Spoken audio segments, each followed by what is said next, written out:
राधानगरी, काळंबावाडी आणि तुळशी धरण या तिन्ही धरणातील पाणीसाठ्यात दिवसेंदिवस घट होतीये।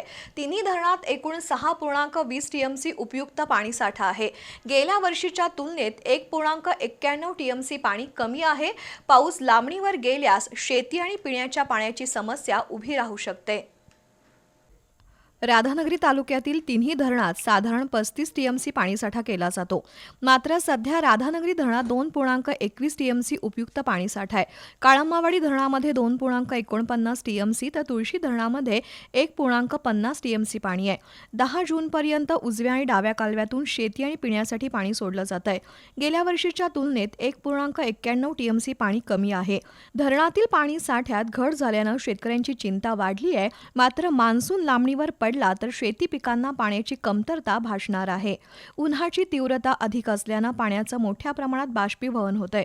काळंबावाडी धरणाची गळती काढण्यासाठी अगोदरच पाणीसाठा कमी केलाय। त्याशिवाय गाळ साचल्यामुळे धरणांची जलसाठवणूक क्षमता कमी झाली आहे। एकूणच राधानगरी तालुक्यातील या तीनही प्रमुख धरणातील पाणीसाठा कमी झाल्यानं चिंता वाढली आहे।